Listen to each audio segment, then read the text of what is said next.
नमस्कार प्रिय विद्यार्थियों, आप सभी का स्वागत है आपके अपने YouTube channel Shukla study point में। मैं शिवम शुक्ला आप सभी दोस्तों का हार्दिक स्वागत करता हूं। आज की वीडियो के माध्यम से हम लोग चर्चा करेंगे बहुत ही बारीकी के साथ बहुत ही महत्वपूर्ण ऑब्जेक्टिव टाइप के प्रश्नों के बारे में, जो कि मध्यकालीन इतिहास के होंगे। बीए सेकंड सेमेस्टर में पूछे जाने वाले हैं। बीए सेकंड सेमेस्टर में जब इतिहास सब्जेक्ट आप पढ़ते हैं या मेडिवल हिस्ट्री सब्जेक्ट, एक ही बात है दोनों। तो जब आप वो पढ़ते हैं तो उसमें आपको हिस्ट्री ऑफ मेडिवल इंडिया के बारे में पढ़ना होता है। ठीक है, हिस्ट्री ऑफ मेडिवल इंडिया के बारे में पढ़ना होता है और 1206 ईस्वी से लेकर के 1757 ईस्वी तक का इतिहास पढ़ना होता है। 1206 में गुलाम वंश की स्थापना हुई थी, यानी कि दिल्ली सल्तनत की स्थापना होती है। और 1757 ईस्वी में क्या होता है दोस्तों, प्लासी का युद्ध होता है। उसके बाद यानी प्लासी के युद्ध तक आपको पढ़ना है, यानी दिल्ली सल्तनत पूरा पढ़ना है, जिसमें आपको गुलाम वंश, खिलजी वंश, लोदी वंश, सैयद वंश, तुगलक वंश, ये 5 वंश दिल्ली सल्तनत के, और मुगल पीरियड पूरा आपको पढ़ना, जिसमें बाबर से लेकर के 1526 में आता है, इब्राहिम लोदी को पराजित करता है और लोदी वंश को समाप्त करके मुगल एम्पायर की नींव रखता है बाबर। ठीक है, 1526 में 4 साल तक उसने शासन किया। उसके बाद में उसका देहांत हो जाता है। फिर उसके बाद उसका उसका लड़का हुमायूं शासन करता है। हुमायूं को पराजित करके शेरशाह सूरी कुछ दिनों तक शासन करता है। हुमायूं का जीवन लड़खड़ाते रहा और अंतोगत्वा सीढ़ियों से लड़खड़ा करके उसका देहांत हो जाता है। ठीक है, और हुमायूं ही ऐसा व्यक्ति था जो ज्योतिष से विश्वास रखता था और 7 दिन सप्ताह के अलग अलग कलर के कपड़े पहना करता था। और जब ये इसका देहांत होता तो इसका पुत्र था, उसका नाम था अकबर। हुमायूं का लड़का कौन है? अकबर है। अकबर शासन संभालता है। जब अकबर 9 साल का था तब इसने शासन संभाला था। और बैरम खान जो थे वो नेतृत्व कर रहे थे। और पानीपत का द्वितीय युद्ध होता है।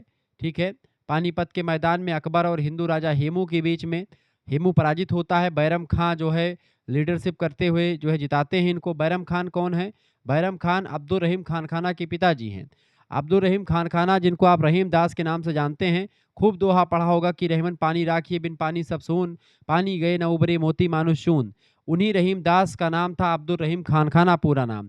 और उन्हीं के बप्पा थे, यानी पिताजी थे कौन?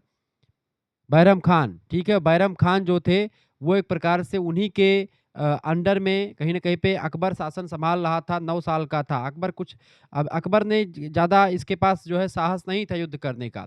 लेकिन इसके जो सेनापति थे, चाहे वो मान सिंह रहे हों या कोई भी सेनापति रहा हो, चाहे बैरम खान, वो बड़े प्रतापी रहे। तो उनकी वजह से इन्होंने कई सारा युद्ध जीता। अकबर के बाद में उसका लड़का जहांगीर आता है। फिर जहांगीर के बाद में उसका लड़का आता है। जहांगीर न्याय के लिए बड़ा फ़ेमस है, उसकी जंजीर बड़ी फ़ेमस हुआ करती थी। उसके बाद में उसका लड़का आता है जहांगीर का, उसका क्या नाम था? जहांगीर के लड़के का नाम था दोस्तों क्या? फटाफट से आप बताएँगे। बिल्कुल, क्या नाम था? शाहजहाँ, जिसने ताजमहल बनवाया था आगरा का, ठीक है? और उसकी जो वाइफ़ थी, ठीक है, मुमताज़ महल, जिसके याद में उसने बनवाया था ताजमहल, अपने 14वें बच्चों को जन्म देते हुए उसका देहांत हुआ था। और फिर उसके बाद में उसका लड़का होता है औरंगज़ेब, सॉरी, उसका लड़का क्या होता है? दारा शिकोह शाहजहाँ का बड़ा लड़का, जो बड़ा ही अच्छा व्यक्ति था। और उसका छोटा भाई था औरंगज़ेब, बड़ा ही खतरनाक, खलनायक टाइप का व्यक्ति था। हिंदुओं के जितने भी मंदिर थे अधिकतर उसी ने तुड़वाए थे। ठीक है, बहुत सारी चीज़ें हैं। तो वो औरंगज़ेब आता है। औरंगज़ेब का डेथ 1707 ईस्वी में हो जाता है। और वहीं से दोस्तों ये जो एम्पायर है वो डगमगा जाता है। ठीक है, 1707 ईस्वी में मुगल एम्पायर। और होते करते फिर उसके बाद में शिवाजी जो है इसी समय रहते हैं पैरेलल में, तो शिवाजी से प्रश्न भी आते हैं। 1757 ईस्वी तक का इसी समय आप देखते हैं अंग्रेज लोग भी आने लगते हैं। और 1757 का प्लासी का युद्ध तब तक आपको पढ़ना रहता है। तो ये एक प्रकार से पूरा का पूरा एक सिनेरियो मैंने बता दिया कि कहाँ से कहाँ तक आपको पढ़ना है। कैसी लगी कि कहानी पूरी? और इस पूरी कहानी में हमने लगभग दोस्तों 500 वर्षों का इतिहास कवर कर दिया इतनी छोटी सी कहानी में। आपको मज़ा ज़रूर आया होगा। आइए अब प्रश्नों की तरफ बढ़ते हैं। दोस्तों ये क्वेश्चंस पेपर माँ पाटेश्वरी बलरामपुर विश्वविद्यालय का, जिसको मैं सॉल्व करूंगा। और ये 2026 का पेपर है, आपकी परीक्षा के लिए बहुत ही ज़्यादा इंपॉर्टेंट है, क्योंकि इसमें बहुत सारे प्रश्न हैं। और एक प्रश्न से जो प्रश्न अब की बार बन सकते हैं उन सभी को बताने का प्रयास करूंगा, समझाऊंगा एक एक प्रश्न को बारीकी के साथ। तो आपको घबराने की कोई ज़रूरत नहीं है, सब कुछ आपको समझ में आएगा। पहला क्वेश्चन आप देखेंगे दोस्तों, पहला प्रश्न आपका आ चुका है, which empire did Harihara and Bukka found? यानी हरिहर और बुक्का ने किस साम्राज्य की स्थापना करी थी? तो हरिहर और बुक्का ने दक्षिण भारत में विजयनगर साम्राज्य की स्थापना करी थी। ये दोनों भाई थे, हरिहर प्रथम और बुक्का राय, ये 2 भाई थे। 1336 ईस्वी में तुंगभद्रा नदी के तट पर विजयनगर साम्राज्य की स्थापना इन दोनों ने मिलकर के करी थी। कब करी थी दोस्तों, ये से पूछा जाए तो 1336 में करी थी। ये प्रश्न यहाँ से बन सकता है। किस नदी के तट पर करी थी विजयनगर साम्राज्य की स्थापना? तो तुंगभद्रा नदी के तट पर करी थी। किस वंश के शासक थे ये लोग? तो ये लोग काकातीय शासकों के यहाँ पर सेवा कार्य में लगे रहते थे। मोहम्मद बिन तुगलक ने उन्हें बंदी बना लिया था, लेकिन बाद में गुरु विद्यारण्य के प्रभाव में आकर के उन्होंने पुनः हिंदू धर्म अपनाया और इस महान साम्राज्य की नींव रखी, विजय साम्राज्य की। उनके पिता का नाम था संगम, इसलिए इस प्रथम वंश को संगम वंश भी कहा जाता है। ठीक है, तो हरिहर बुक्का के जो विजयनगर साम्राज्य की स्थापना करी, उनके वंश को संगम वंश भी कह देते हैं। दूसरा क्वेश्चन आप देखिए दोस्तों, प्रश्न है हु ऑथर्ड तारीखे फिरोज शाही, यानी तारीखे फिरोज शाही की रचना किसने करी थी? तारीखे फिरोज शाही, दूसरा प्रश्न है दोस्तों। तारीखे फिरोज शाही ये रचना है जियाउद्दीन बरनी की। दिल्ली सल्तनत के इतिहास का एक अत्यंत महत्वपूर्ण स्रोत के रूप में इस रचना को जाना जाता है। जियाउद्दीन बरनी की रचना है। अलाउद्दीन खिलजी और फिरोज शाह तुगलक के शासनकाल को दर्शाने के लिए इस रचना को लिखा गया था। बलबन के राजा रोहण से लेकर के फिरोज शाह तुगलक के शुरुआती 6 वर्षों तक का इतिहास अगर आपको कहीं से जानना है तो आप जियाउद्दीन बरनी की तारीखे फिरोज शाही नाम की रचना पढ़ लीजिएगा, मजा आ जाएगा। ठीक है, और इसीलिए फिरोज शाही इसका नाम है, तारीखे फिरोज शाही। ठीक है, शम्स ए सिराज अफीफ ने लिखी थी, लेकिन विकल्पों के अनुसार यहाँ मुख्य रूप से जियाउद्दीन बरनी रचना सबसे बेटर है। ठीक है, जियाउद्दीन बरनी। तारीखे अफीफ की अगर बात की तो ये पुस्तक किसने लिखी है? तारीखे जो है शम्स ए सिराज अफीफ की पुस्तक है। तारीखे फिरोज शाही ये पुस्तक किसकी? जियाउद्दीन बरनी की है। अगला तीन नंबर प्रश्न आपका आ चुका है। प्रश्न है दोस्तों, तैमूर लंग के आक्रमण के समय दिल्ली का सुल्तान कौन था? तैमूर लंग के आक्रमण के समय दिल्ली का सुल्तान था महमूद शाह तुगलक। करेक्ट आंसर क्या हो जाएगा? महमूद शाह तुगलक। ठीक है, नसीरुद्दीन महमूद शाह भी इसी को कहा जाता है। बहुत सारे लोग नसीरुद्दीन महमूद शाह भी कहते हैं। महमूद शाह तुगलक इसका करेक्ट आंसर हो जाएगा सी ऑप्शन। ठीक है, मध्य एशिया के क्रूर मंगोल आक्रमणकारी था तैमूर लंग। उसने आक्रमण किया था कब दोस्तों? 1398 ईस्वी में इसने आक्रमण किया था और दिल्ली पर आक्रमण किया था। इस आक्रमण के समय तुगलक वंश का अंतिम शासक नसीरुद्दीन महमूद शाह जो था वो एक प्रकार से गद्दी पर बैठा था। तैमूर के भयंकर कत्लेआम और लूटपाट की वजह से दिल्ली सल्तनत का जो सुल्तान था ये एक प्रकार से दिल्ली के सुल्तान की जो गद्दी थी उसको छोड़ करके महमूद शाह तुगलक जो है भाग गया। इस आक्रमण ने तुगलक वंश की कमर तोड़ दी और आगे चल करके सैयद वंश की स्थापना का मार्ग जो है यहीं से खुल जाता है। अगला क्वेश्चन 4 नंबर प्रश्न आपका आ चुका है। सैयद वंश का संस्थापक कौन था? Who was the founder of Syed dynasty? Syed वंश का संस्थापक था दोस्तों खिज्र खान। 1414 ईस्वी में 1414 ईस्वी में स्थापना होती है किसकी दोस्तों? सैयद वंश की। ठीक है, स्थापना किसने करी? खिज्र खान ने करी। खिज्र खान ने कभी भी सुल्तान की उपाधि धारण नहीं करी थी, ये भी प्रश्न परीक्षा में आता है। स्वयं को तैमूर लंग के पुत्र शाहरुख का प्रतिनिधि मानता था ये, चूंकि तैमूर लंग ने एकदम से भगा दिया था, दिल्ली पर कब्जा कर लिया था और उसी का पुत्र था शाहरुख तैमूर लंग का। तो वो शाहरुख यहाँ पर रहा नहीं, तो ये अपने आप को जो है सैयद वंश का जो संस्थापक है खिज्र खान, ये अपने आप को इसका प्रतिनिधि मानता था। किसका प्रतिनिधि? किसका? शाहरुख का। ठीक है, और उसने केवल रैयत ए आला की उपाधि से ही संतोष किया और बेसिकली 1451 ईस्वी तक जो है ये सैयद वंश चलता रहा, 1451 ईस्वी तक। ठीक है, अगला क्वेश्चन 5 नंबर प्रश्न आपका आ चुका है। हु वाज नोन एज खराज? खराज किसे कहा जाता है? खराज किसे कहा जाता था पहले के जमाने में? तो भूमि का जो कर होता था, लैंड टैक्स, उसको बोलते थे भूमि, मतलब भूमि कर को खराज बोलते थे। ऑप्शन नंबर इसका बी करेक्ट आंसर हो जाएगा। अच्छा, इस्लामिक कर व्यवस्था में खराज नाम बड़ा फेमस था। शरीयत कानून यानी इस्लामिक कानून के अनुसार मुख्य रूप से 4 प्रकार के कर होते थे मुसलमान कानून में। एक होता था जजिया कर, एक होता था जकात, एक होता था खुम्स और एक होता था खराज। ये 4 प्रकार के कर जो दोस्तों ये हुआ करते थे। तो खराज, खुम्स, जकात और जजिया गैर मुस्लिम किसानों से लिया जाने वाला कृषि या भूमि कर हुआ करता था खराज। ये उपज का 1/5 से लेकर के 1/3 भाग होता था, लेकिन अलाउद्दीन खिलजी के समय इसे बढ़ा करके उपज का 50% हिस्सा, यानी कि अगर आप 100 क्विंटल उपज कर रहे हैं तो कम से कम 50 क्विंटल जो है वो टैक्स के रूप में दीजिए। ये एक प्रकार से अलाउद्दीन खिलजी के समय में हो गया था। तो खराज ये था। छठा प्रश्न आपका आ चुका है दोस्तों। प्रश्न है, who was the original name of Sikandar Lodi? Sikandar Lodi का मूल नाम क्या था? सिकंदर लोदी का मूल नाम था दोस्तों निजाम खान। ऑप्शन नंबर इसका सी करेक्ट आंसर हो जाएगा। निजाम खान का पूरा नाम था, मतलब मूल नाम था। सिकंदर लोदी की अगर बात की दोस्तों, तो सिकंदर लोदी का शासनकाल जो रहा है कब से कब तक रहा है, इसको भी प्रश्न में पूछा जाता है। तो 1489 ईस्वी से लेकर के 1517 ईस्वी तक जो है शासनकाल रहा सिकंदर लोदी का। बड़ा लंबा शासनकाल रहा। बहलोल लोदी जो लोदी वंश का संस्थापक है, उसी का लड़का था ये, ठीक है, सिकंदर लोदी। और उसका बचपन का नाम था निजाम खान। एक कुशल शासक होने के साथ साथ कवि भी था ये सिकंदर लोदी। फारसी भाषा में गुलरुखी उपनाम से कविताएं भी लिखा करता था सिकंदर लोदी। भूमि मापने के लिए गज ए सिकंदरी नामक पैमाना भी इसी ने शुरू किया था। तो आपसे प्रश्न पूछ सकता है, गज ए सिकंदरी किसने शुरू किया था, किसके नाम से शुरू किया गया है? तो सिकंदर लोदी के। कौन सा शासक एक कुशल शासक होने के साथ साथ कवि भी था? तो वो था दोस्तों निजाम खान यानी सिकंदर लोदी। किस नाम से कविताएं कविताएं लिखता था? तो गुलरुखी नाम से कविताएं लिखा करता था ये, ठीक है। अगला क्वेश्चन आपकी स्क्रीन पर आ चुका है। 7 नंबर प्रश्न है दोस्तों, who founded the city of Agra? Agra शहर की स्थापना किसने करी थी, बताएंगे? आगरा शहर की स्थापना किसने करवाई थी, बताएंगे दोस्तों? फटाफट से आप बताने का प्रयास करेंगे। शाहजहां, अकबर, फिरोज शाह या सिकंदर लोदी? इसका राइट आंसर हो जाएगा सिकंदर लोदी। इसका डी ऑप्शन दोस्तों करेक्ट आंसर। बहुत बढ़िया, जिन बच्चों ने डी लगा दिया उनका बिल्कुल राइट आंसर, बहुत बढ़िया बेटा। अच्छा, सिकंदर लोदी ने 1504 ईस्वी में आगरा शहर की स्थापना करवाई थी, ये बात आप ध्यान रखेंगे, ठीक है। राजपूत राजाओं पर नियंत्रण रखने और व्यापारिक मार्गों पर नजर रखने के उद्देश्य से इसने इस शहर को बसाया था। 1506 ईस्वी में इसे अपनी राजधानी भी बना लिया था सिकंदर लोदी ने, किसको? आगरा शहर को। आगे बढ़ते हैं। 8वां नंबर प्रश्न आपके स्क्रीन पर आ चुका है, फटाफट से आप देखने का प्रयास करेंगे। 8 नंबर क्वेश्चन आपका आ चुका है दोस्तों। पानीपत के प्रथम युद्ध में बाबर ने किसको पराजित किया था? Whom did Babur defeat in the first battle of Panipat? Panipat का प्रथम युद्ध 1526 ईस्वी में हुआ था। पानीपत का वह ऐतिहासिक मैदान 21 अप्रैल 1526 को एकदम से थर्रा उठा था, जब बाबर और इब्राहिम लोदी की सेनाएं आमने सामने थीं।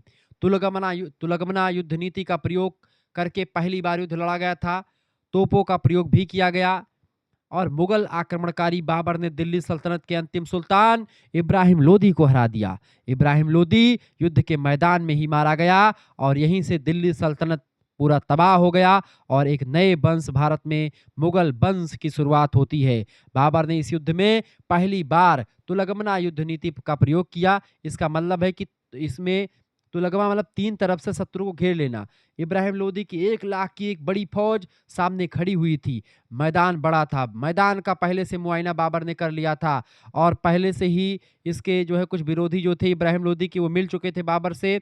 बाबर की 24-25 हजार की सेना सामने खड़ी थी। वो सामने बस कुछ ही सेनाओं को बाबर ने रखा था, आरी बगल में सारी सेनाएं उसकी छुपी हुई थी इधर उधर।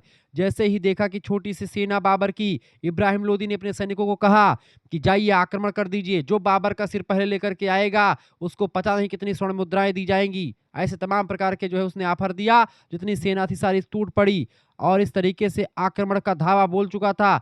जो है इब्राहिम लोदी की सेना दौड़ करके बाबर की तरफ आक्रमण करने के लिए आगे बढ़ी। इधर से बाबर की तोपों ने इनकी सेनाओं को ध्वस्त करने का काम किया। साथ ही में अगल बगल से भी जो है इनकी सेनाएं जो छुपी हुई थीं उन्होंने तोपों से प्रहार करना शुरू किया और इब्राहिम लोदी की सेनाओं में भगदड़ मच गई। पूरी सेना अस्त व्यस्त हो जाती है। 1 लाख की सेना पलाव की तरह एकदम से बिछ जाती है और इस तरीके से इसी पद्धति को तुलगमना युद्ध नीति कहते हैं। तुलगमा युद्ध नीति का प्रयोग करके पहली बार बाबर ने इब्राहिम लोदी की विशाल सेना को पराजित किया। पानीपत का युद्ध का जो मैदान है इस बात का साक्षी है। तोपें वहां पर गूंज रही थीं, पूरी सेना में भगदड़ मच गई। अंतोगत्ता इब्राहिम लोदी इस युद्ध में मारा जाता है, ठीक है। भारत में मुगल एम्पायर की शुरुआत इस युद्ध से होती है, ये बात आप ध्यान रखेंगे। अगला प्रश्न आपकी स्क्रीन पर आ चुका दोस्तों। प्रश्न है जौनपुर में, हिंदी में देखें, जौनपुर में स्वतंत्र राज्य की स्थापना किसने की थी? जौनपुर में स्वतंत्र राज्य की स्थापना दोस्तों किसने करी थी? फटाफट से आप बताने का प्रयास करेंगे। इसका करेक्ट आंसर हो जाएगा, इस स्वतंत्र राज्य की स्थापना करी थी मलिक सरवर ने। ख्वाजा जहान इसका पूरा नाम था, मलिक सरवर, बी ऑप्शन इसका करेक्ट आंसर हो जाएगा। जौनपुर में स्वतंत्र सरकी राजवंश की स्थापना सन 1394 ईस्वी में मलिक सरवर ने की थी, जिसे फिरोज शाह तुगलक के समय सुल्तान उस सर्क यानी पूर्व का स्वामी भी माना जाता था। इस शहर की स्थापना फिरोज शाह तुगलक ने अपने बड़े भाई जूना खां यानी मोहम्मद बिन तुगलक की याद में की थी। आगे चल करके शिक्षा का बड़ा केंद्र बनने की वजह से जौनपुर को सिराज ए हिंद भी कहा जाने लगा था। ये बात आप ध्यान रखेंगे। तो गाजी मलिक ने तुगलक वंश की स्थापना करी थी, ये बात आप ध्यान रखेंगे। ठीक है।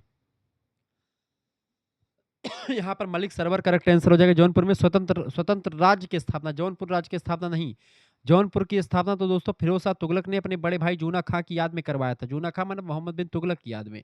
ठीक है। और वहां पर स्वतंत्र राज्य की स्थापना मलिक सरवर ने की थी। बी ऑप्शन राइट आंसर होगा। डीपली क्वेश्चन था, ध्यान रखेंगे। 10 नंबर प्रश्न आपका आ चुका। चैतन्य महाप्रभु का दर्शन किस नाम से जाना जाता है, बताएं। चैतन्य महाप्रभु का दर्शन किस नाम से जाना जाता है?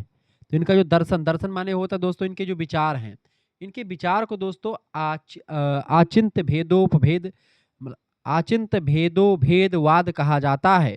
ठीक है।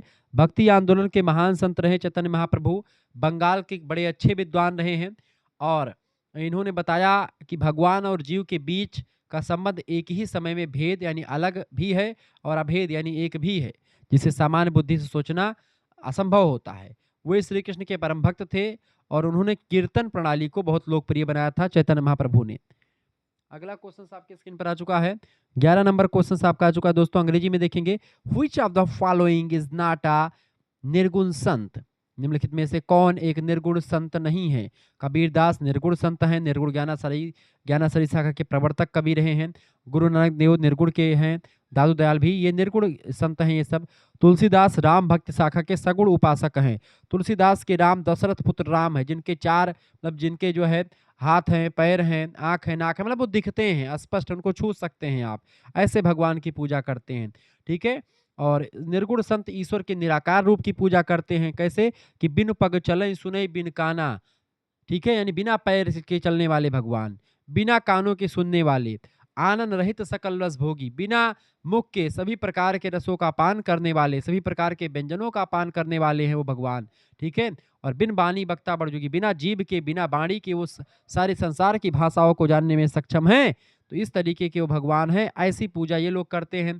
जबकि सगुण संत ईश्वर के साकार रूप अवतार वाली पूजा करते हैं। गोस्वामी बाबा जो थे वो रामचरितमानस एक कालजयी रचना है जो कि हमेशा से प्रासंगिक है। आज भी आप देखेंगे हर एक हिंदू के घर में एक आध ने का रामचरितमानस की पुस्तक या गुटका मिल जाएगा। ठीक है। 12 नंबर क्वेश्चन आपका आ चुका। गुरु नानक देव के विचार किस पुस्तक में संकलित हैं? तो इनके विचार गुरु ग्रंथ साहिब में संकलित हैं। ऑप्शन नंबर इसका सी करेक्ट आंसर हो जाएगा। आदि ग्रंथ माना जाता है, सिख धर्म का पवित्र ग्रंथ है। गुरु नानक देव जी की शिक्षाएं और पवित्र वाणी का संकलन है इसमें, ये बात आप ध्यान रखेंगे। ठीक है। नेक्स्ट क्वेश्चन आप देखेंगे दोस्तों। प्रश्न है 13 नंबर। प्रश्न है, मलिक मोहम्मद जायसी ने पद्मावत की रचना कब करी थी? मलिक मोहम्मद जायसी ने पद्मावत की रचना खिलजी काल के पश्चात करी, जब खिलजी वंश समाप्त हो चुका था उसके बाद में इन्होंने अपनी रचना लिखी थी। ये महाकाव्य है और हिंदी में अवधी भाषा में लिखा गया है। मलिक मोहम्मद जायसी निर्गुण प्रेमाश्रयी शाखा के प्रवर्तक हैं, यानी कि लौकिक प्रेम के माध्यम से पारलौकिक प्रेम की कामना करते हैं। 1540 ईस्वी में इस पुस्तक को लिखा गया इसके आसपास। ठीक है। सूर्यवंश के शासक शेरशाह सूरी का शासनकाल उस समय चल रहा था। हालांकि इस ग्रंथ की कहानी अलाउद्दीन खिलजी के चित्तौड़ आक्रमण 1303 ईस्वी और रानी पद्मिनी पर आधारित है, जो कि सिंघल देव की राजकुमारी हैं। लेकिन खिलजी काल के बाद लगभग 240 साल बाद ये लिखा गया था। इसकी भाषा अवधी है, ये बात आप ध्यान रखेंगे। दोस्तों एक बात ध्यान रखेंगे, यहाँ पर नागमती, पद्मावती जैसी खूब सुंदरियां हैं और उन्हीं पद्मावती सिंघल द्वीप की राजकुमारी हैं और उनका विवाह होता चित्तौड़ के जो है रतन सेन से। रतन सेन जो है बहुत ही प्रतापी शासक है, बहुत ही वीर योद्धा है। अलाउद्दीन खिलजी पराजित हो चुका था इनसे, लेकिन इसका जो क्या नाम है, जो मलिक काफूर था जिसको 1000 दिनार देकर के उन्होंने खरीदा था, मलिक काफूर, उसने जो है धोखे से मार दिया था राजा रतन सेन को। ठीक है। आप मूवी देखिएगा, पद्मावत नाम की मूवी आई है जिसमें अलाउद्दीन खिलजी का किरदार निभाया है रणबीर सिंह ने, और रणबीर कपूर मतलब शाहिद कपूर हैं इसके राजा रतन सिंह के रोल में, और दीपिका पादुकोण ने निभाया है पद्मावती का रोल। अगला क्वेश्चन आपका 14 नंबर प्रश्न आपका आ चुका है। भारत में चिश्ती सिलसिला की स्थापना किसने की थी? भारत में चिश्ती सिलसिला की स्थापना दोस्तों ख्वाजा मोइनुद्दीन चिश्ती ने करी है। ऑप्शन नंबर इसका ए करेक्ट आंसर हो जाएगा। ठीक है, 1192 ईस्वी में शहाबुद्दीन गौरी की सेना के साथ भारत आए थे ख्वाजा मोइनुद्दीन चिश्ती, और उन्होंने सूफी मत के चिश्ती सिलसिले की शुरुआत करी थी। अगला क्वेश्चन आपका आ चुका 15 नंबर प्रश्न है दोस्तों। प्रश्न, शेख अहमद सरहिंदी का संबंध किस सूफी सिलसिले से था? शेख अहमद सरहिंदी का संबंध दोस्तों नक्शबंदी संप्रदाय से था। ऑप्शन नंबर इसका सी करेक्ट आंसर हो जाएगा, नक्शबंदी। ठीक है, शेख अहमद सरहिंदी 1564 से 1624 ईस्वी तक इनका जो है समय काल रहा है। नक्शबंदी सूफी सिलसिले के सबसे प्रभावशाली संत थे ये। उन्हें मुजद्दिद अलिफ सानी यानी दूसरे शताब्दी के सुधारक के रूप में भी कहा जाता है, ये बात आप ध्यान रखेंगे। अगला क्वेश्चन 16 नंबर प्रश्न आपका आ चुका है। प्रश्न, प्रसिद्ध सूफी संत निजामुद्दीन औलिया की दरगाह कहाँ पर स्थित है? प्रसिद्ध सूफी संत निजामुद्दीन औलिया की दरगाह दिल्ली में स्थित है दोस्तों। कहाँ पर? दिल्ली में। ऑप्शन नंबर इसका डी करेक्ट आंसर हो जाएगा। चौथे महान संत हजरत निजामुद्दीन औलिया की दरगाह दिल्ली में स्थित है। महबूब इलाही, ईश्वर का प्रिय भी इन्हीं को कहा जाता है, ये भी प्रश्न परीक्षा में आता रहता है। और इनका प्रसिद्ध कथन क्या था निजामुद्दीन औलिया का? हनूज दिल्ली दूर अस्त, यानी अभी दिल्ली दूर है।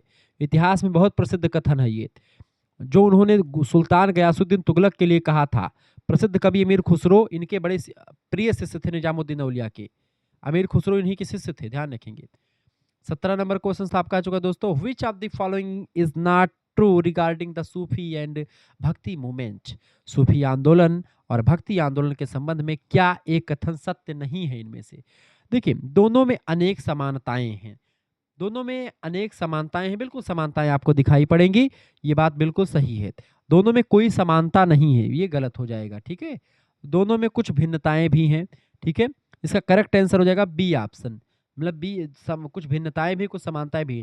दोनों में कोई समानता नहीं, तो यही वाला बी वाला ऑप्शन गलत है, बाकी सब सही है। अगला 18 नंबर प्रश्न है, कृष्णदेवराय कहाँ का शासक था? कृष्णदेवराय विजयनगर के शासक थे। कृष्णदेवराय शासनकाल रहा 1509 से 1529 तक। विजयनगर साम्राज्य के तुलु वंश के सबसे प्रतापी और महान राजा थे कृष्णदेवराय।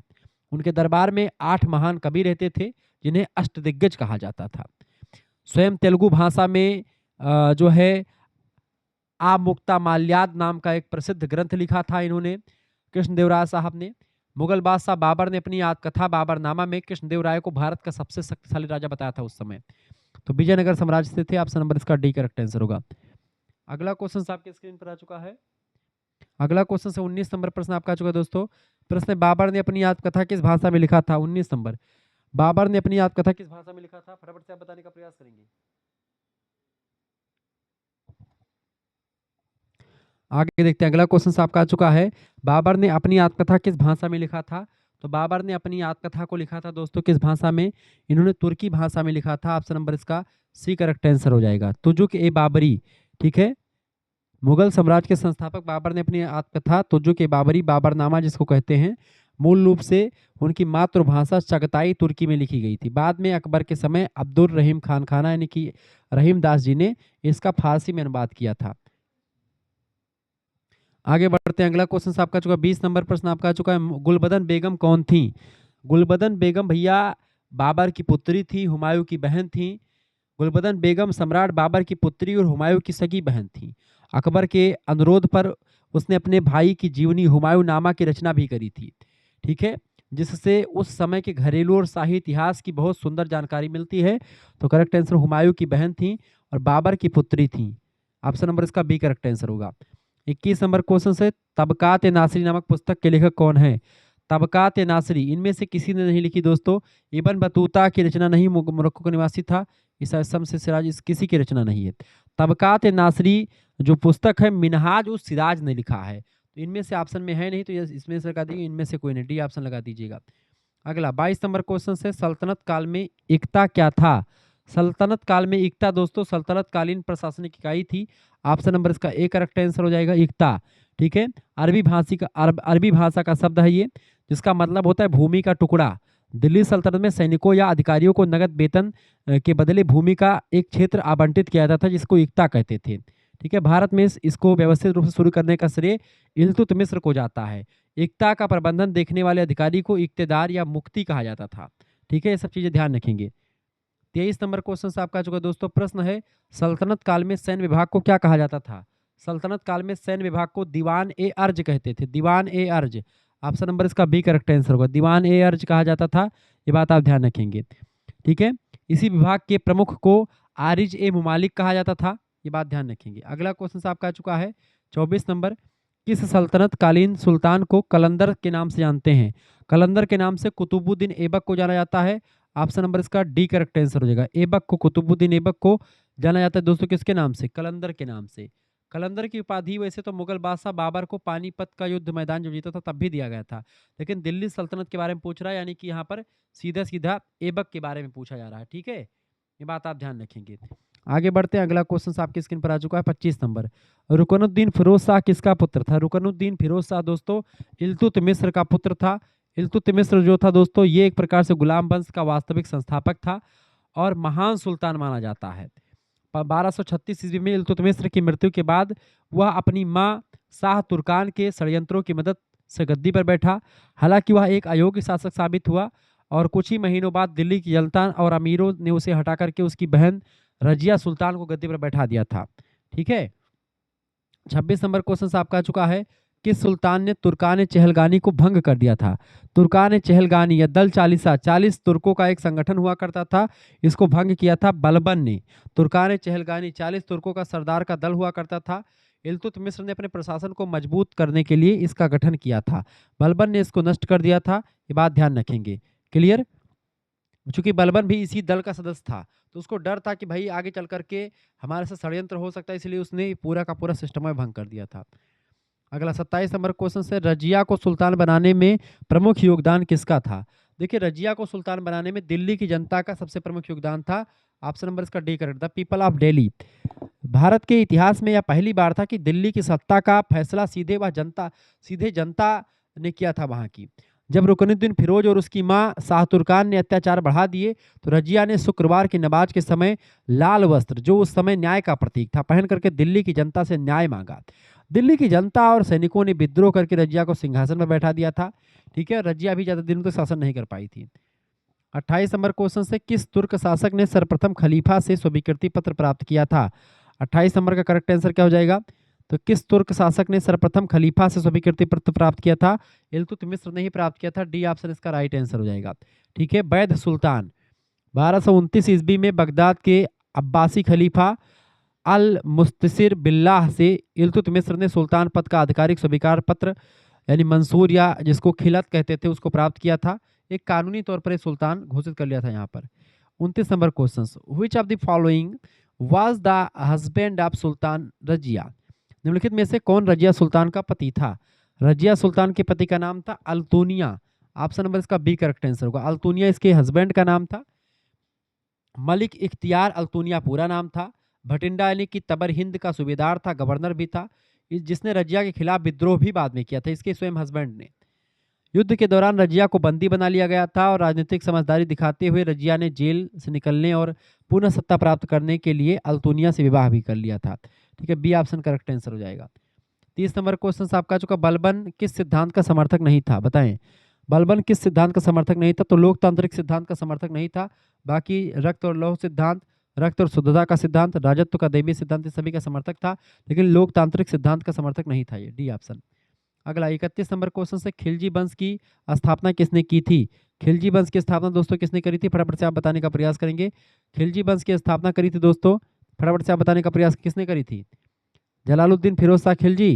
करेक्ट आंसर इसका हो जाएगा बिल्कुल जलालुद्दीन फिरोज शाह खिलजी, इसका सी ऑप्शन बिल्कुल करेक्ट आंसर हो जाएगा। ठीक है, अगला क्वेश्चन आप देखेंगे, अच्छा कब करी थी जो है 13 जून 1290 को गुलाम वंश के अंतिम शासक क्यूमर्स की हत्या करके खिलजी वंश की स्थापना करी। इस घटना को इतिहास में खिलजी क्रांति के नाम से जाना जाता है, क्योंकि इसने तुर्की कुलीन तंत्र के एकाधिकार को समाप्त कर दिया था, ये बात ध्यान रखेंगे। जलालुद्दीन फिरोज खिलजी जो था एक सहिष्णु उदार शासक था। 32 नंबर क्वेश्चन से, निम्नलिखित में से क्या एक खिलजी शासक खिलजी काल की विशेषता नहीं थी? खिलजी काल की विशेषता दोस्तों क्या नहीं थी? दिल्ली सल्तनत का व्यापक विस्तार हुआ, इसमें बिल्कुल हुआ। शासन का अत्यधिक केंद्रीकरण हुआ। भू राजस्व व्यवस्था और बाजार प्रबंधन पर बल मिला खिलजियों में, बिल्कुल ठीक है। ग्रामीण बिचौलियों को प्रोत्साहन इसमें नहीं दिया गया, ऑप्शन नंबर डी, यही विशेषता इसकी नहीं, बाकी तीनों है। 33 नंबर क्वेश्चन से, खजाइन उल फुतूह की रचना किसने करी थी? खजाइन उल फुतूह की रचना अमीर खुसरो की है दोस्तों। हिंदुस्तान का तोता, तोतिए हिंद, भारत का तोता भी इसी को कहा जाता है, निजामुद्दीन औलिया का शिष्य था। ये बात 7 से अधिक सुल्तानों का काल इसने देखा था। हिंदी खड़ी बोली का जनक भी था, कव्वाली का जनक भी था। कौन? अमीर खुसरो। ऑप्शन नंबर इसका ए करेक्ट आंसर हो जाएगा। अगला क्वेश्चन आपका 34 नंबर प्रश्न आपका आ चुका है। रामचंद्र देव कहाँ का राजा था? बताएंगे। रामचंद्र देव दोस्तों देवगिरी के राजा थे। ऑप्शन नंबर इसका ए करेक्ट आंसर हो जाएगा। जिस बच्चे का पेपर है उसने सभी क्वेश्चन लगभग में सही किया है। दक्षिण भारत के यादव वंश के प्रतापी शासक थे रामचंद्र देव, ठीक है, जिनकी राजधानी देवगिरी वर्तमान में दौलताबाद यानी महाराष्ट्र थी, ठीक है। अगला क्वेश्चन आप देखें दोस्तों, फटाफट से आप देखने का प्रयास करेंगे, वीडियो को लाइक और शेयर कर दीजिएगा। 35 नंबर प्रश्न है। प्रश्न, जफर खान, उलूक खान, नुसरत खान तथा मलिक काफूर किसके सेनापतियों के नाम थे? बताएंगे। ये दोस्तों अलाउद्दीन खिलजी के सेनापति हैं सभी लोग। ऑप्शन नंबर इसका बी करेक्ट आंसर हो जाएगा। क्लियर। अलाउद्दीन खिलजी 4 सबसे वफादार सेनापति यही थे, ठीक है। उलग खान, नुसरत खान, गुजरात अभियान का नेतृत्व किया था इसने 1299 में इन दोनों ने। मलिक काफूर को 1000 दिनार में खरीदा था, जिसे 1000 दिनारी भी कहा जाता है, ठीक है। इसी अभियान के दौरान नुसरत खान ने खैम्बे यानी खंभात से मलिक काफूर को खरीदा था। जफर खान अलाउद्दीन खिलजी का अत्यंत पराक्रमी सेनापति था, जिसने मंगोलों के खिलाफ वीरता से लड़ते हुए अपने प्राण त्यागे थे, ठीक है, उत्तर पश्चिम सीमा पर। मलिक काफूर एक हिजड़ा था, ठीक है, एक दास था, उसको 1000 दिनार देकर खरीदा था उन्होंने। अगला क्वेश्चन 36 नंबर प्रश्न है। दीवान ए रियासत का संबंध किससे था? दीवान ए रियासत का संबंध बाजार नियंत्रण से था। ए ऑप्शन इसका करेक्ट आंसर हो जाएगा। अगला क्वेश्चन आपका आ चुका है। 37 नंबर प्रश्न है दोस्तों।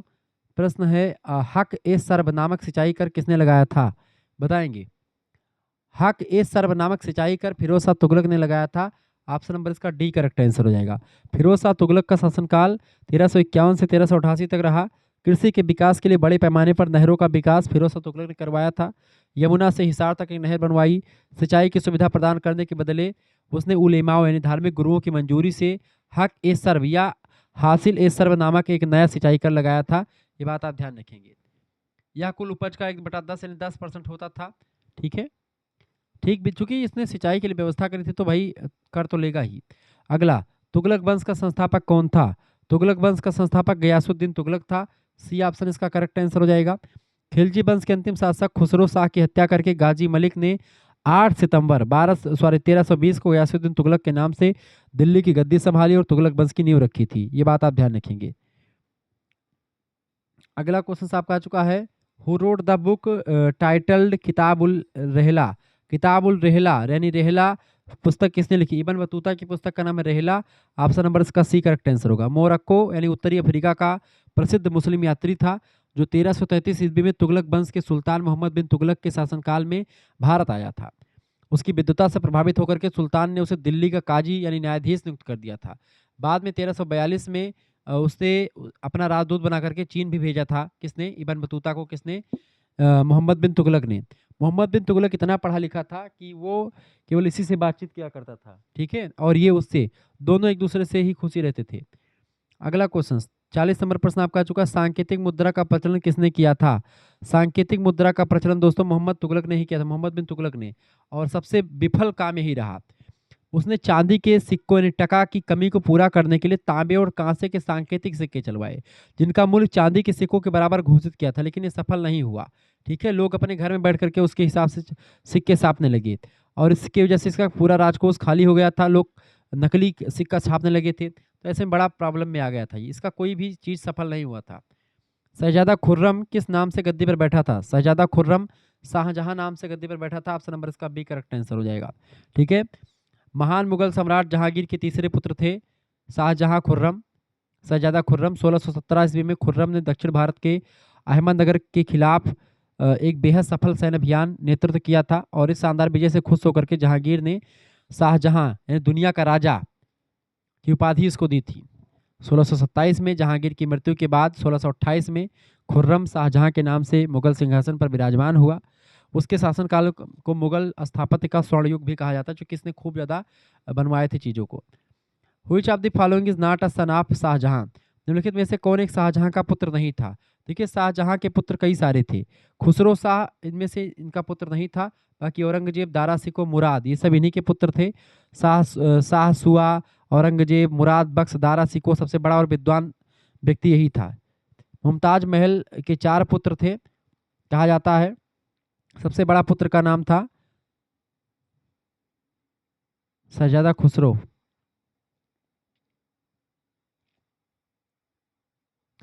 शहजादा खुसरो जो है ये जहांगीर का सबसे बड़ा पुत्र था, ना कि शाहजहां का। ठीक है, अगला क्वेश्चन आपके स्क्रीन पर आ चुका है। 43 नंबर प्रश्न है, मुमताज महल किसकी पत्नी थी? मुमताज महल दोस्तों किसकी पत्नी थी? मुमताज महल शाहजहां की ही पत्नी थी। ए ऑप्शन करेक्ट आंसर हो जाएगा। ठीक है, जिसकी, और बता दूं, वास्तविक नाम इनका था अर्जुमंद बानो बेगम, आसफ खान की पुत्री और जहांगीर की प्रसिद्ध रानी नूरजहां की भतीजी थी ये। 1612 ईस्वी में इनका विवाह शहजादा खुर्रम यानी शाहजहां से हुआ था। शाहजहां इन्हें अत्यधिक प्रेम किया करते थे और मल्लिका ए जमानी की उपाधि भी इनको दी थी। 1631 में बुरहानपुर मध्य प्रदेश में अपने 14वें बच्चे को जन्म देते समय प्रसव पीड़ा के कारण से उनकी मृत्यु हो गई थी। उनकी याद और प्रेम को अमर बनाने के लिए शहजादा ने, मतलब शाहजहां ने, आगरा में यमुना नदी के तट पर विश्व प्रसिद्ध सफेद संगमरमर से एक वो बनवाया था मकबरा, ताजमहल के नाम से। हालांकि वो उस पर डिबेट है, अब बनवाया था कि नहीं बनवाया था। इसने बस केवल ऊपर ही का, उसका ऊपर ऊपर का वो चढ़वा दिया था, बाकी नीचे वो किसी का महल था, उसको खरीदा गया था। एक एक मूवी आई है, इसको देख लीजिएगा, ताज नाम से मूवी आई है, उसको देख लीजिएगा, उसमें सारी बातें क्लियर हैं। 44 नंबर क्वेश्चन से, निम्नलिखित में से कौन एक सत्य नहीं है? बताएंगे निम्नलिखित में से कौन सा विकल्प इनमें से सत्य नहीं है दोस्तों। देखिए, औरंगजेब ने अंग्रेजों के विरुद्ध अभियान किया था, ये सत्य नहीं है। बाकी औरंगजेब ने पुर्तगालियों के विरुद्ध अभियान क्या किया था? औरंगजेब ने मराठों के विरुद्ध अभियान किया था। औरंगजेब ने सिंहलियों के विरुद्ध अभियान किया था। लेकिन अंग्रेजों के विरुद्ध इन्होंने नहीं किया था। बी ऑप्शन इसका करेक्ट आंसर हो जाएगा। अगला क्वेश्चन आपका 45 नंबर प्रश्न है, शिवाजी को पुरंदर की संधि के लिए किसने विवश किया था? पुरंदर की संधि के लिए दोस्तों विवश किया था जयसिंह ने। ए ऑप्शन करेक्ट आंसर होगा, राजा जयसिंह ने विवश किया था। और 1665 में 11 जून को संधि हुई थी पुरंदर की।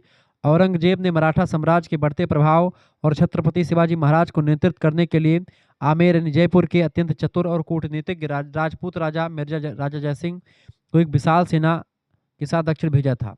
ठीक है, जयसिंह ने पुरंदर के किले को चारों तरफ से घेर लिया और मराठा क्षेत्रों को भारी नुकसान पहुंचाया। परिस्थितियों की गंभीरता और अपने सहयोगियों की सुरक्षा को देखते हुए शिवाजी महाराज को जयसिंह के साथ पुरंदर की संधि करने के लिए विवश होना पड़ा। और इस संधि के तहत शिवाजी को अपने 35 किलो में से 23 किलो को मुगलों को सौंपना पड़ा और अपने पुत्र संभाजी को मुगल दरबार में भेजना स्वीकार करना पड़ा था। ये एक प्रकार शर्त रखी गई थी। मतलब ये सोचो, ए ऑप्शन इसका करेक्ट आंसर होगा। लेकिन शिवाजी बड़े ही प्रतापी शासक थे, इसको तो मानना पड़ेगा। अगला क्वेश्चन 46 नंबर प्रश्न आपका आ चुका है। प्रश्न, मराठा शासन के अधीन चौथ क्या था? चौथ दोस्तों क्या था? फटाफट से आप बताने का प्रयास करेंगे। चौथ जो था एक कर हुआ करता था। बी ऑप्शन इसका करेक्ट आंसर हो जाएगा। मराठा साम्राज्य द्वारा अपने पड़ोसी राज्यों या मुगलों के नियंत्रण वाले क्षेत्रों से वसूला जाता था ये। ठीक है, यानी भू राजस्व का एक चौथाई यानी 25% हिस्सा होता था ये, ध्यान रखेंगे। 47 नंबर प्रश्न, औरंगजेब की मृत्यु कब हुई थी? 1707 में इसकी मृत्यु हुई थी। इसका सी ऑप्शन करेक्ट आंसर हो जाएगा। ठीक है, आलमगीर इसका नाम था, अंतिम और प्रतापी मुगल बादशाह था ये। 1658 में गद्दी पर बैठा, 1707 में मृत्यु हो जाती है। 49 वर्षों तक इसका शासनकाल रहा, ये बात ध्यान रखेंगे। अब बहुत ही प्रतापी भी रहा और बहुत ही ज्यादा एक प्रकार से क्रूर था। Who was दसवंत? दसवंत कौन था? दसवंत दोस्तों एक चित्रकार था, मुगल सम्राट अकबर के दरबार का एक प्रसिद्ध और महान चित्रकार था ये। ठीक है, ये कहार यानी पालकी उठाने वाले बेटा था, लेकिन चित्र अच्छा बनाता था, पेंटर था। बी ऑप्शन राइट आंसर होगा। 49 नंबर क्वेश्चन है, अकबर का मकबरा कहाँ स्थित है? दोस्तों अकबर का मकबरा सिकंदरा में स्थित है। डी ऑप्शन इसका राइट आंसर हो जाएगा। अगला क्वेश्चन है 50 नंबर प्रश्न है। 50 नंबर क्वेश्चन आपकी स्क्रीन पर आ चुका है दोस्तों। 50 नंबर प्रश्न, ताराबाई जिसने मुगलों के विरुद्ध मराठों का नेतृत्व किया था, किसकी पत्नी थी ये? राजा राम की पत्नी थी। ऑप्शन नंबर इसका डी करेक्ट आंसर हो जाएगा। छत्रपति शिवाजी महाराज की के सेनापति थे हम्बीर राव मोहिते, उनकी पुत्री और शिवाजी के द्वितीय पुत्र राजा राम की पत्नी थी। ठीक है, 1707 ईस्वी में राजा राम की मृत्यु के बाद ताराबाई ने अपने अल्पवयस्क पुत्र शिवाजी द्वितीय को मराठा सिंहासन पर बिठाया और खुद संरक्षिका बनकर के मुगल यानी औरंगजेब के खिलाफ मराठा स्वतंत्रता संग्राम का अत्यंत कुशलता और वीरता से नेतृत्व किया था। ये बात ध्यान रखेंगे। 51 नंबर क्वेश्चन से, बालाजी विश्वनाथ के बाद मराठों का अगला पेशवा कौन हुआ था? बताएंगे। बालाजी विश्वनाथ के बाद मराठों का अगला पेशवा हुआ था दोस्तों बाजीराव प्रथम। ए ऑप्शन करेक्ट आंसर होगा, बाजीराव प्रथम। ठीक है, बाजीराव मूवी बन चुकी है, देख लीजिएगा। 1720 से 1740 तक शासन किया। बालाजी विश्वनाथ की मृत्यु के बाद मराठा छत्रपति साहूजी महाराज ने उनके मात्र 20 वर्षीय योग्य पुत्र बाजीराव प्रथम को नया पेशवा नियुक्त किया था। ये बात ध्यान रखेंगे। इन्हें लड़ाकू पेशवा या बाजीराव मल्लार भी कहा जाता है, ध्यान रखेंगे। अगला क्वेश्चन 52 नंबर प्रश्न है, रजमनामा किस पुस्तक का फारसी अनुवाद है? रज़मनामा महाभारत का फारसी अनुवाद है, ठीक है, महाभारत का फारसी अनुवाद है। इसका शाब्दिक अर्थ होता है रज़मनामा का युद्धों की पुस्तक, बुक ऑफ वार। अकबर ने अपने शासनकाल में एक विशाल अनुवाद विभाग की स्थापना की थी ताकि विभिन्न धर्मों और भाषाओं के महान ग्रंथों को समझा जा सके। अगला दिल्ली स्थित लाल किला का निर्माण किसने करवाया था? तो शाहजहां ने करवाया था। सी ऑप्शन इसका राइट आंसर हो जाएगा। शाहजहानाबाद पुरानी दिल्ली की नींव भी रखी थी और वहीं पर 1638 में इस भव्य और सुरक्षित किले का निर्माण करवाया था। 1648 में इसका कार्य पूरा हुआ था। 54 नंबर प्रश्न आपका चुका, कौन सी एक रचना गोस्वामी तुलसीदास की द्वारा लिखित नहीं है? रसिक प्रिया इनकी रचना नहीं। रसिक प्रिया दोस्तों इनकी रचना नहीं है। ये रचना गोस्वामी तुलसीदास की नहीं है, ये केशवदास की रचना है, 1591 में लिखी गई है। बाकी कवितावली, विनय पत्रिका, दोहावली तीनों तुलसीदास की रचनाएं हैं। अगला प्रश्न, नादिर शाह किसके शासनकाल में भारत पर आक्रमण किया था? 55 नंबर, नादिर शाह ने किसके शासनकाल में भारत पर आक्रमण किया था? मोहम्मद शाह रंगीली के शासनकाल में। ऑप्शन नंबर इसका सी करेक्ट आंसर हो जाएगा, ठीक है। 1739 में नादिर शाह को ईरान का नेपोलियन कहा जाता है। भारत की अथाह धन संपत्ति को लूटने के लिए 1739 में उत्तर मुगल बादशाह मोहम्मद शाह के समय आक्रमण किया था। मोहम्मद शाह अपनी विलासिता और मतलब कि ये बहुत ज़्यादा वैसा शासक मोहम्मद शाह रंगीला ही था, वैसे भाग लिया था सिंहासन को छोड़कर, भाग गया जब सोचा इतनी बड़ी सेना आ रही। तो अकबरनामा का लेखक कौन है? अबुल फजल। ऑप्शन नंबर इसका सी करेक्ट आंसर हो जाएगा, ठीक है। सम्राट अकबर के दरबार में नवरत्नों में से एक थे, बात ध्यान रखेंगे। 57 नंबर प्रश्न आपकी स्क्रीन पर आ चुका है। 57 नंबर क्वेश्चन आपका चुका दोस्तों। प्रश्न है, अलाउद्दीन हसन बहमन शाह ने किसके शासनकाल में स्वतंत्र बहमनी साम्राज्य की स्थापना करी थी? तो किसके शासनकाल में करी थी दोस्तों? फटाफट से आप बताने का प्रयास करेंगे। तो मोहम्मद बिन तुगलक के शासनकाल में करी थी। ऑप्शन नंबर इसका बी करेक्ट आंसर हो जाएगा, 1347 में, ठीक है। नेक्स्ट क्वेश्चन आप देखेंगे 58 नंबर, निम्न में से कौन सा कथन सत्य है? देखिए इनमें से कौन सा, देखिए पानीपत का प्रथम युद्ध बाबर में विजय हुई थी, बिल्कुल ठीक है। युद्ध में इब्राहिम लोदी को मारा गया था। इस पराजय के साथ भारत में प्रथम अफगान साम्राज्य का अंत हो गया था, बिल्कुल अंत हो गया था। करेक्ट आंसर हो जाएगा डी ऑप्शन, ऊपर सभी बातें सही है। खानवा का युद्ध बाबर और किसके बीच में हुआ था? खानवा का युद्ध दोस्तों किसके बीच में हुआ था? खानवा का युद्ध राणा सांगा के बीच में हुआ था और बाबर के बीच में हुआ था 17 मार्च 1527 को। पानीपत की जीत के बाद भारत में पूर्ण सत्ता स्थापित करने के लिए बाबर का सामना मेवाड़ के प्रतापी और वीर राजपूत राजा महाराणा संग्राम सिंह राणा सांगा के साथ हुआ था, आगरा के खानवा के मैदान में, ठीक है। ये बात ध्यान रखिएगा, राणा सांगा, बी ऑप्शन राइट आंसर होगा। अगला, इतिहासकार लेनपूल ने किसके विषय में कहा कि वह जीवन भर ठोकरें खाता रहा और ठोकर खाकर ही उसके जीवन का अंत हुआ? हुमायूं, लड़खड़ाते हुए लिखा है वहां पर, ठीक है। लेकिन यहाँ पर प्रश्न थोड़ा सा अजीब पूछा गया, कोई इशू नहीं है उसमें। 15 वर्षों तक दर दर भटकता रहा ये, और ये एक प्रकार से जो है बाबर का पुत्र था, सबसे बड़ा लड़का था। 3 भाई इसके और थे, लेकिन कोई साथ इसका नहीं देता था। 64 नंबर, शेरशाह सूरी का मकबरा कहाँ स्थित है?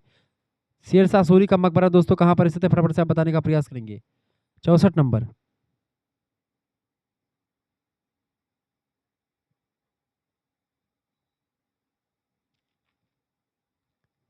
शेरशाह सूरी का मकबरा सासाराम में स्थित है। ऑप्शन नंबर इसका ए करेक्ट आंसर हो जाएगा।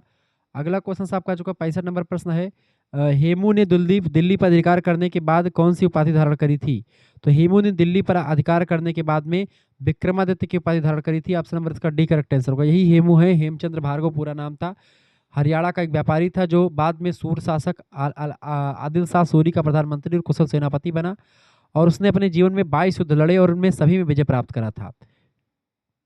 अगला क्वेश्चन, पानीपत का द्वितीय युद्ध किसके बीच में लड़ा गया था? अकबर और हेमू के बीच में, बी ऑप्शन इसका करेक्ट आंसर हो जाएगा।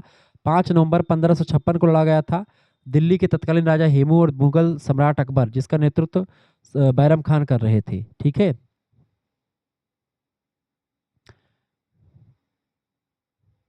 हेमू की सेना मुगलों पर भारी पड़ रही थी, मतलब मुगल हार रहे थे, जीत के बेहद करीब था हेमू। लेकिन क्या हुआ कि तभी एक ऐसी घटना घट जाती है कि एक तीर अचानक से आकर के हेमू की आंख में लग जाती है, जिससे वो बेहोश हो गया। और अब जब उसका राजा बेहोश हो गया तो सेना जो थी भगदड़ मच गई, और बैरम खान ने इसी स्थिति का फायदा उठा करके हेमू को बंदी बना लिया, और इस तरीके से जो जीत रहा था हेमू पराजित हो गया। अगर हेमू जीत जाता तो आज ये दशा नहीं होती, मुगलों का इतना ज़्यादा दबदबा यहाँ पर नहीं होता। 67 नंबर प्रश्न है, पर्दा शासन के समय सर्वाधिक प्रभावशाली महिला कौन थी? तो पर्दा शासन के समय सर्वाधिक महिला जो शासक में थी वो थी महामंगा जिसको कहते हैं, ठीक है। डी ऑप्शन इसका करेक्ट आंसर हो जाएगा। ये एक प्रकार से पर्दा शासन या जिसको अतका खेल कहा जाता है। अकबर के शासनकाल के शुरुआती वर्षों में विशेषकर 1560 से बैरम खान के पतन के बाद जब अकबर कम उम्र का था तब राजकीय प्रशासन पर उनके जो है हरम यानी अंतपुर की महिलाओं और कुछ खास रिश्तेदारों का अत्यधिक प्रभाव रहा। 2 वर्ष की अवधि को इतिहास में पर्दा शासन या पेटीकोट सरकार कहा जाता है, जिसमें उनकी जो दादी थी महामंगा वो शासन कर रही थी। ठीक है, तो ये शासन था पर्दा शासन। ठीक है, महामंगा सबसे शक्तिशाली और प्रभावशाली महिला थी, अकबर की धाय माँ थी। अगला प्रश्न 68 नंबर, रानी दुर्गावती कहाँ की शासका थी? रानी दुर्गावती जो थी ये गोंडवाना की शासका थी, जिसको कह सकते हैं गड़क ठीक है, ग्रह कटंगा। ग्रह कटंगा जो है चंदेल राजवंश महोबा की राजकुमारी थी, जिनका विवाह गोंडवाना साम्राज्य के राजा दलपत शाह के साथ हुआ था। पति की मृत्यु हो गई थी, उसके बाद उन्होंने अपने छोटे पुत्र वीर नारायण की संरक्षिका बन करके साम्राज्य का संचालन संभाला और उनकी राजधानी जो थी उसका नाम था गढ़कटंगा। वर्तमान में जबलपुर मध्य प्रदेश के पास ही स्थित है। ये बात ध्यान, मुगलों से संघर्ष किया 1564 ईस्वी में। अकबर के सेनापति आसफ खान ने गोंडवाना साम्राज्य की समृद्धि को देख करके उस पर आक्रमण किया था। रानी दुर्गावती ने वीरतापूर्वक मुगलों की विशाल सेना का सामना किया। जब वे युद्ध के मैदान में गंभीर रूप से घायल हो गई और उन्हें लगा कि बंदी बनाना निश्चित है, तो उन्होंने अपने आप को आत्मसमर्पण करने के बजाय अपनी कटार अपने सीने में घोंप करके मातृभूमि के लिए अपने प्राण को न्यौछावर कर दिया था। वो रानी दुर्गावती हैं, मतलब मुगलों के हाथ नहीं मरी, खुद ही मार लिया अपने आप को। तानसेन किसके दरबारी संगीतज्ञ थे? तानसेन दोस्तों अकबर के दरबार में रहते थे। बी ऑप्शन इसका राइट आंसर हो जाएगा। अगला, संगीतज्ञ थे, बहुत ही महान संगीतज्ञ थे। इनका वास्तविक नाम था रामतनु पांडे। ठीक है, ये इससे पहले जो थे रीवा यानी मध्य प्रदेश के राजा रामचंद्र सिंह के दरबारी कवि और संगीतकार थे। तानसेन की ख्याति सुनकर के अकबर ने उन्हें अपने दरबार में आमंत्रित किया था और उन्हें अपने नवरत्नों में स्थान दिया था। जहांगीर का मूल नाम क्या था? जहांगीर का मूल नाम था सलीम। ऑप्शन नंबर इसका डी करेक्ट आंसर हो जाएगा। अगला, सलीम जो था दोस्तों अकबर की कोई संतान नहीं थी और जो भी हो रही थी वो मर जा रही थी, इसीलिए उन्होंने फतेहपुर सिकरी की प्रसिद्ध सूफी संत शेख सलीम चिश्ती से मन्नत मांगी थी कि अगर पुत्र हो जाएगा, जीवित रहेगा, तो उसका नाम उसी के नाम से रखेंगे। तो जब उनके आशीर्वाद से 1569 में पुत्र जन्म हुआ तो अकबर ने संत के प्रति सम्मान प्रकट करते हुए बालक का नाम सलीम रखा। अकबर प्यार से सलीम को शेखू कहा, शेखू बाबा भी बोलते थे। ठीक है, मनसबदारी व्यवस्था का प्रारंभ किसने किया था?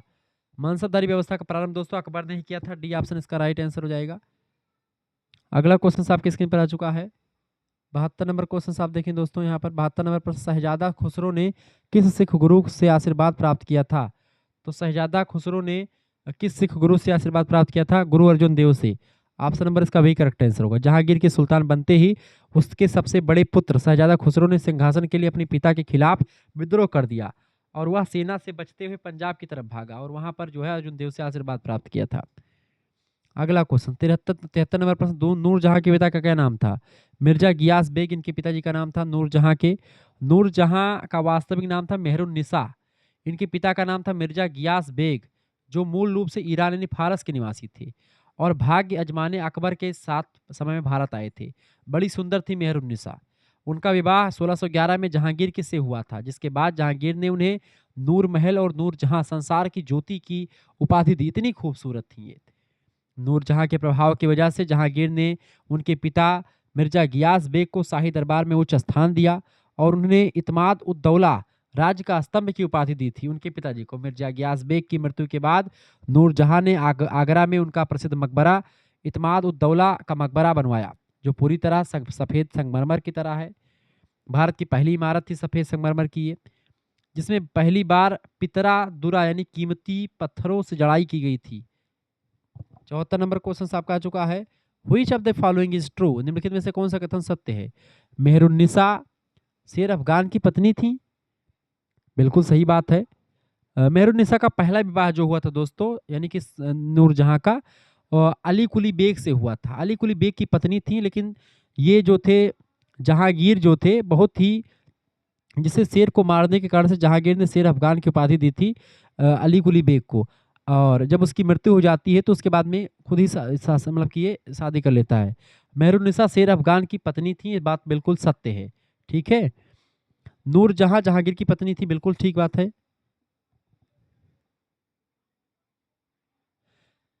नूरजहाँ, मेहरुन्निसा ये सब इसी का नाम है, एक ही व्यक्ति मतलब एक ही पत्नी का नाम मतलब एक ही औरत का नाम है।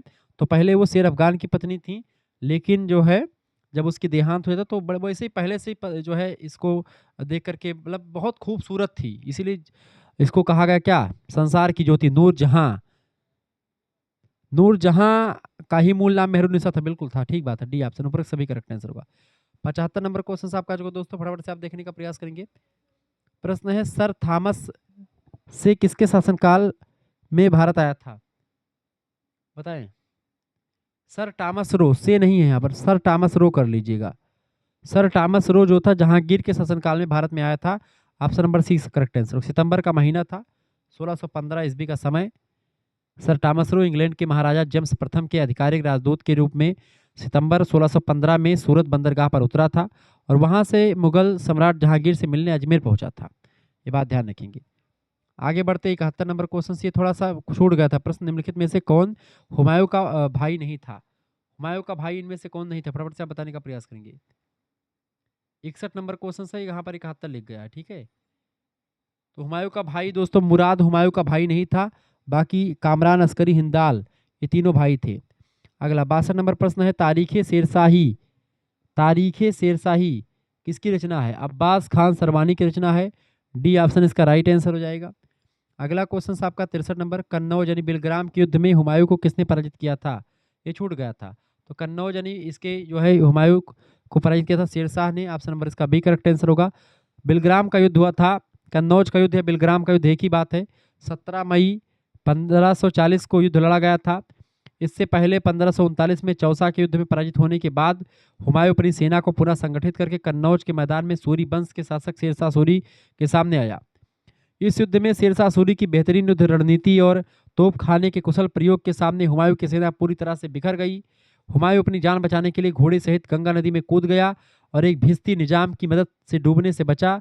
इस निर्णायक विजय के बाद शेरशाह सूरी ने दिल्ली और आगरा पर पूर्ण अधिकार कर लिया और द्वितीय अफगान साम्राज्य की गद्दी संभाली और हुमायूं को अगले 15 वर्षों के लिए भारत छोड़कर के सिंध और फारस में भाग करके रहना पड़ा, शरण वहां पर रहना पड़ा, शरण लेकर के। इस तरीके से था ये शेरशाह सूरी, इस तरीके से उन्हें पराजित किया। और ये था दोस्तों, मैंने आपको बता दिया बहुत सारे प्रश्न आपके लगभग में 100 क्वेश्चंस लिखा, लेकिन 100 क्वेश्चन से अधिक में मैंने बता दिया। मिलते हैं फिर नेक्स्ट वीडियो में, तब तक के लिए जय हिंद जय भारत। आप सभी का बहुत बहुत धन्यवाद।